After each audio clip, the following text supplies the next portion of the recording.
I promise I will give Royal Chinese desserts a rest after today. Hi everyone, it's Tasha and welcome to another recipe video, and today we are going to be making rose pastries, méiguībǐng. Timestamps are down below if you want to skip the initial blah blah, but stick around if you want to hear a little bit about what we're making first. Like my recipe 2 weeks ago, the yellow pea cake recipe, this is another Chinese royal favourite. Rose pastries apparently were one of the favourite desserts of the Qianlong emperor of the Qing dynasty. And like last week's recipe, the flaky date flower shaped pastries, this is also usually included in the méiguībǐng, the 8 pieces of Beijing, that's the 8 desserts that were made in the imperial kitchen. Disclaimer, it was probably more than 8 over time because the 8 pastries changed over time, but this Chinese rose pastry was a common addition. So with all that said, let's go to the kitchen and see how it's done. First we're going to make the rose jam filling. Now I wish it were as simple as when you're buying red bean paste from the Chinese supermarket, just buying it and rolling it up into balls, but this is what we are starting with. It's quite a thin jam. I actually bought some Chinese rose petal jam online for the most authenticness. I know you can buy in some Middle Eastern shops, you can buy rose jam. It does have a slightly different texture sometimes, and the rose petals are a bit finer. But here we have nice chunky rose petals. But if we're going to try and roll these up into balls to stuff into pastries, we're going to have a bad time. So we need to dry this out a bit, and the way to do that is simply to press it through a sieve. So let's do that now.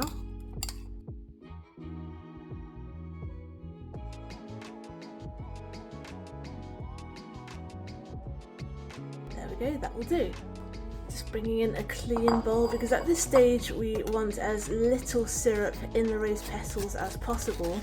Having said that, because your pressure is going to vary from person to person when you're squeezing, you don't know how much or how little you have squeezed out, so we might actually need to put a little bit back in. We will see. Sometimes I don't have to, just depends on how much I have or haven't squished out at the time. On a similar vein, because I don't know exactly how much liquid I squished out, I don't know exactly how much glutinous rice flour, and this is glutinous rice flour, to add in to turn it into a dough. So I'm actually going to start with 10 grams, which is half of this, about 10 grams.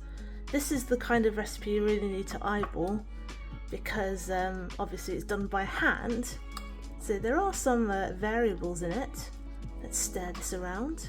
For you, Tasha, I ended up adding about 35 grams of glutinous rice flour to my rose jam, which I used 400 grams before draining, by the way. And this will do. Now I'm going to pop some food safe gloves on. Whoops, just nudged my tripod. Not really a tripod, it's more like a gooseneck clamp, because this next part is going to be very sticky.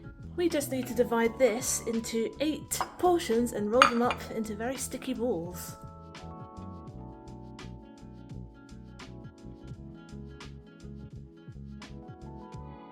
And that's our filling done. We can set them aside. Now we need to make both an oil dough and a water dough. Both actually have oil and fat in them. The only difference is one of them also has water in. This is going to create a lovely flaky pastry, because we're going to put both together and make layers. So here we're going to make the oil dough first with 115 grams of plain flour, and I'm going to stir in 60 grams of vegetable shortening. This is Trex in the UK, probably get Crisco in the US. And we're going to give this a stir together until it forms a dough, and then we're going to roll it into 8 balls.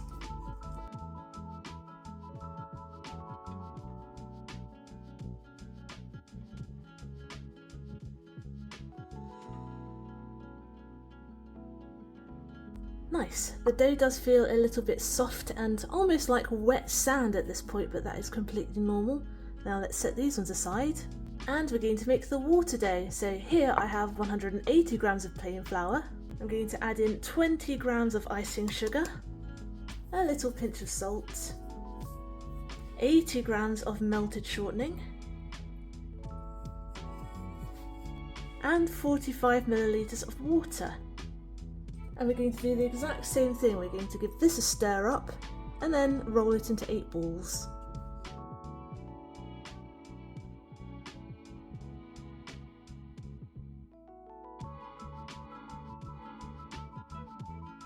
And now we're going to put the two together. So we need to get this into that. We're going to flatten out our water dough.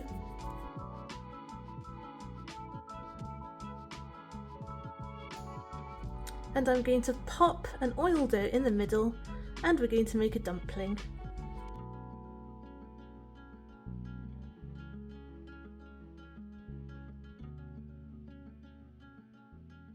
I'm going to place this on the side here, and I'm going to cover her up just so she doesn't dry out.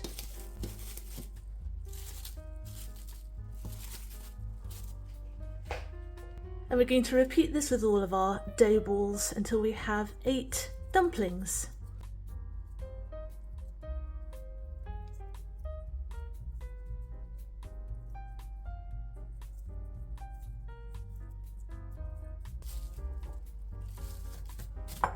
And now we're just going to let these rest for about 10 minutes because all that working has worked up the gluten, so they might be a bit on the tough side, so let them rest, and this is my cue to wash up.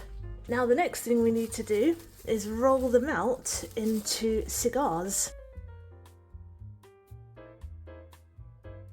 Put it back, continue with all of them. I was just going to say, if it starts flaking like this, that absolutely does not matter, just pat it back on and roll it back up.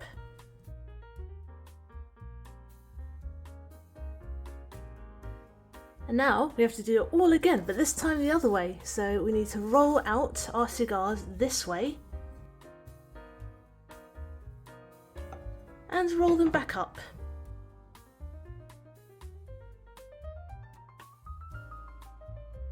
And we're going to do this for all of them again, and this is going to create even more layers because we keep flattening it out, rolling it up again and again. Well, only twice, not again and again. This will be the last time we do this.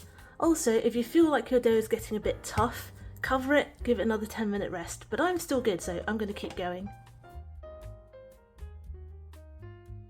Now that we have all 8 of these rolled up as much as we want, it's finally time to preheat the oven. And we're going to preheat the oven to 180 degrees C. It's time to bring back our rose jam balls, and I'm going to use a teaspoon instead of my hands to pick them up because they're still quite sticky. We're going to take one of our pastry spirals, put it seam side up, and I'm going to make a dip in the middle. This is kind of like when we made the red date pastries last week, the red date flour pastries. We're going to bring the spirals up into the middle, and that naturally creates a kind of circle-ish shape. So I'm going to press this out. You can also use a rolling pin, but I prefer to use my hands at this stage. And again, if it's getting tough, if you can see the dough is springing back, give it another rest for 10 minutes under the cover.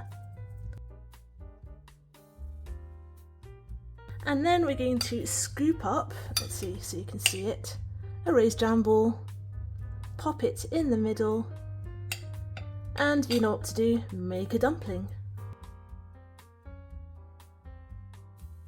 And I'm going to just flatten it out using my hands again. Again, you can use the rolling pin, but I prefer to shape it with my hands at this point.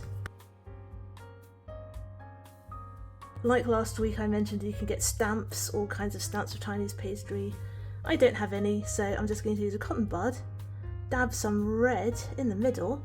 This is just red food colouring, by the way, that I've diluted with some water, and I'm going to paint on some petals.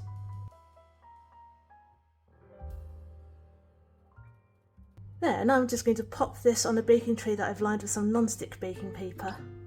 And now we're going to bake these for about 15 minutes or until they're just about starting to go golden brown. And we are done. We had a little bit of crackage, one at the bottom there, but doesn't matter. Now we're just going to let them cool down completely before we can eat them. These look so pretty. My flowers went from good to worse and worse, unfortunately, but that's what you get when you're not a painter and you try to hand paint things. Never mind. Anyway, these look beautiful. Let's snap one.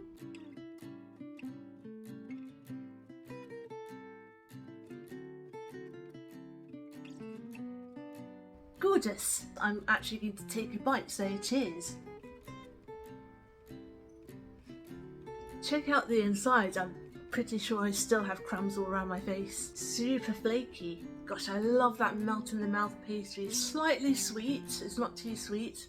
The jam in the middle does that all. Yeah, sorry, I still have crumbs. But because we added the glutinous rice flour, it's almost a little bit like mochi inside, but really, really soft. It's not chewy. So there you go, Chinese rose pastries. Thanks for watching, I hope you enjoyed today's recipe video and I hope you will join me next Wednesday for my next one. Get the full written recipe on my blog tashcakes.com, follow me on Instagram, I'm tashcakes.tastes, and find me on TikTok too, I'm tashcakes there too, but my handle is food in slow motion. Subscribe and hit the notification bell if you'd like to see more, give this video a like if you'd like it to help other people find it, comment down below if you'd like me to make anything in particular, and I will see you all next time. Be good, be nice, and have a good week.